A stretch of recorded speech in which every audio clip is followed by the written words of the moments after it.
ಕೊಡ್ಬೇಕು, ಎಫ್ಐಆರ್ ಅನ್ನ ಮಾಡಿ. ಯಾಕಂದ್ರೆ ನಮ್ಮ ಕಾರ್ಯನ ಬಳಕೆ ಮಾಡಬೇಡಿ. ಯಾಕಂದ್ರೆ ಹಲವಾರು ಬೇರೆ ಬೇರೆ ಕಡೆಗಳಿಂದ ಬೇರೆ ಪ್ರದೇಶದಿಂದ ಬಂದಿದ್ದೇವೆ. ಅದಕ್ಕೆ ಎಫ್ಐಆರ್ ಅನ್ನ ಮಾಡಿ ನಮ್ಗೆ ಯಾವ ರೀತಿ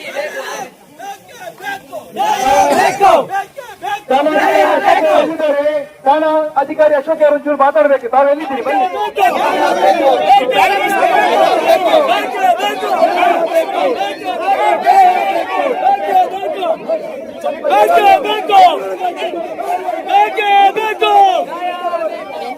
ಇಲ್ಲಿ ನಾವು ಸೇರಿದ್ದೇವೆ. ಯಾವುದೇ ರಾಜಕೀಯ ಇಲ್ಲ, ಯಾವುದೇ ಜಾತಿ ವ್ಯವಸ್ಥೆ ಇಲ್ಲ. ಎಲ್ಲರೂ ಉಡುಪಿ ಜಿಲ್ಲೆಯ ಪ್ರಜ್ಞಾವಂತ ನಾಗರಿಕರು ಇವತ್ತು ನಾವು ನ್ಯಾಯವನ್ನು ಕೇಳ್ತಾ ಇದ್ದೇವೆ. ಈಗ ಪ್ರಸಾದ್ ರಾಜ್ ಕಾಂಚ ನಮ್ಮನ್ನು ಉದ್ದೇಶಿಸಿ ಮಾತಾಡ್ತಾರೆ. ಎಲ್ರಿಗೂ ನನ್ನ ನಮಸ್ಕಾರ. ನನ್ಗೆ ಗೊತ್ತಿದೆ ಅಕ್ಷತಾ ಪೂಜಾರಿ ಅವರಿಗೆ ಸ್ವಲ್ಪ ಅನ್ಯಾಯ ಆಗಿದೆ ಅಂತ. ನಾನು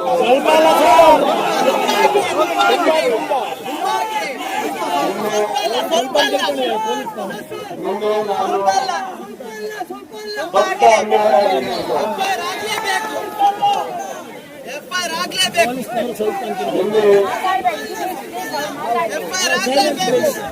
ನಿನ್ನೆ ನಾನು ಕೂಡ ಅಕ್ಷತಾ ಪೂಜಾರಿ ಅವರನ್ನ ಆಸ್ಪತ್ರೆಯಲ್ಲಿ ವೈಯಕ್ತಿಕವಾಗಿ ನಾನು ನಮ್ಮ ಕಾಂಗ್ರೆಸ್ನ ಲೀಡರ್ಸ್ ಎಲ್ಲರೂ ವೈಯಕ್ತಿಕವಾಗಿ ಅವರನ್ನು ವಿಚಾರಿಸಿಕೊಂಡು ಬಂದಿದ್ದೇವೆ.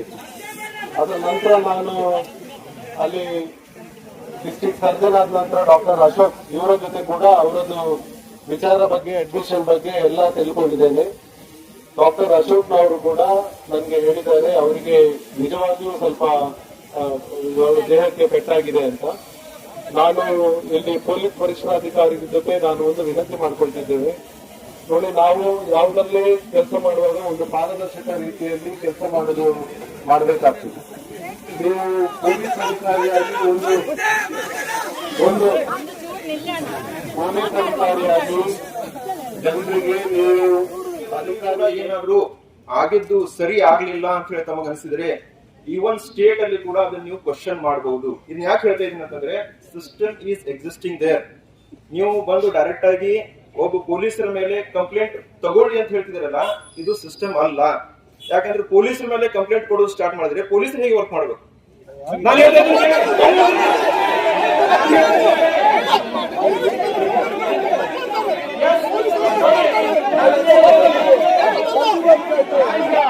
ತಾಳ್ಮೆಯನ್ನು ಪರೀಕ್ಷೆ ಮಾಡ್ತಿದ್ರೆ ನಾವೀಗ ನೀವು ಸ್ವಲ್ಪ ಹೊತ್ತಲ್ಲಿ ನಾವೀಗ ಪೊಲೀಸ್ ಠಾಣೆಗೆ ಹೋಗ್ತೇವೆ. ನಾವು ಖಂಡಿತವಾಗಿ ಪರೀಕ್ಷೆ ಮಾಡಬೇಡಿ.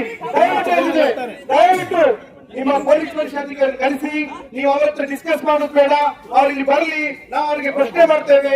ಯಾವ ಕಾನೂನಿನಡಿಯಲ್ಲಿ ಎಫ್ಐಆರ್ ಮಾಡ್ಲಿಕ್ಕೆ ಆಗೋದಿಲ್ಲ ಅದು ನಾವು ನೋಡ್ತೇವೆ, ನಾವು ಬಿಡುವುದಿಲ್ಲ.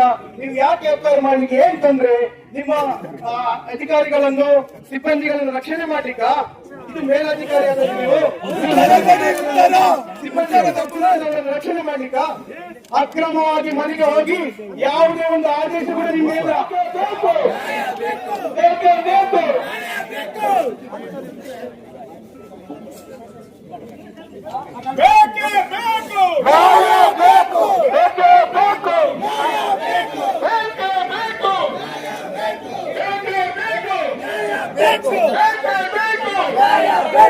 ಎಲ್ಲಿಯ ತನಕ ಹೋರಾಟ, ಎಲ್ಲಿಯ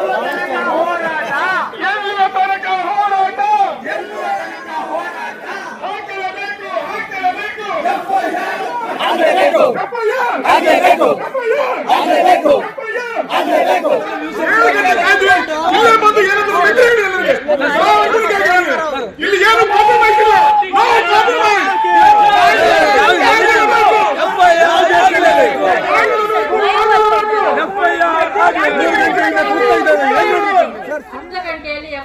ಮಾಡಿದ ನಂತರ ಹೋಗುದು ಕೊಡ್ತೇವೆ ಅಂತ ಹೇಳಿದ್ರು.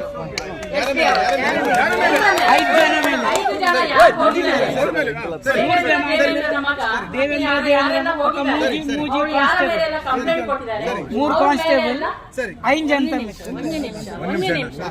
ಅವರ ಮೇಲೆ ಈಗ ನಾವು ಎಫ್ಐಆರ್ ಮಾಡಿ ನಿಮ್ಗೆ ಕಾಪಿಯನ್ನು ಅರ್ಧ ಗಂಟೆಯಲ್ಲಿ ಕೊಡ್ತೇವೆ. ಯಾರಾದ್ರೂ ಒಬ್ರು ಕಾಯ್ತಿರಾದ್ರೆ ಕಾಯಿರಿ.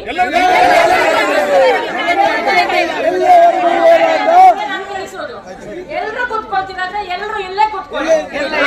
ಎಫ್ಐಆರ್ ಕಾಪಿ ಕೊಡ್ತೇವೆ ಅಂತ ಹೇಳಿ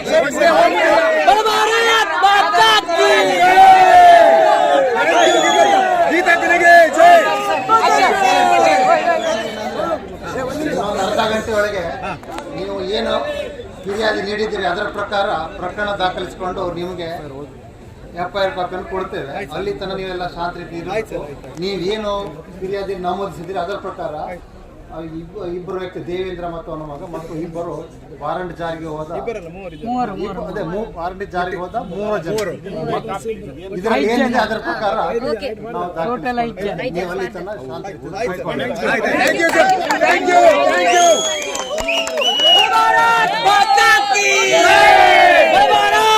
ಶಾಂತಿ ಇವತ್ತು ಬ್ರಹ್ಮಾವರದ ಪೊಲೀಸ್ ಠಾಣೆ ಎದುರು ಪ್ರತಿಭಟನೆ ಮಾಡಿದ್ದೇವೆ.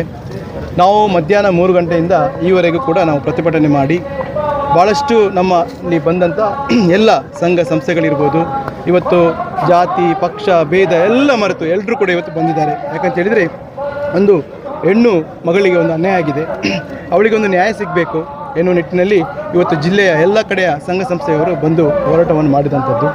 ಭಾಳಷ್ಟು ನಾವು ಹೋರಾಟ ಮಾಡಿದ್ದೇವೆ. ಆದರೆ ಇವತ್ತು ಉಡುಪಿ ಜಿಲ್ಲೆಯ ನಮ್ಮ ಪೊಲೀಸ್ ವರಿಷ್ಠಾಧಿಕಾರಿಯವರು ಕೊನೆಗೆ ನಮ್ಮ ಒಂದು ಹೋರಾಟದ ಅವರಿಗೆ ವಿಚಾರ ಗೊತ್ತಾಗಿ ಮತ್ತು ಆ ಒಂದು ಪ್ರಕರಣಕ್ಕೆ ಸಂಬಂಧಪಟ್ಟು ಅಕ್ಷತಾ ಪೂಜಾರಿ ಏನೊಂದು ಹೇಳಿಕೆ ಕೊಟ್ಟಿದ್ದಾರೆ ಅದು ಈಗ ಅವರಿಗೆ ಕನ್ವಿನ್ಸ್ ಆಗಿದೆ.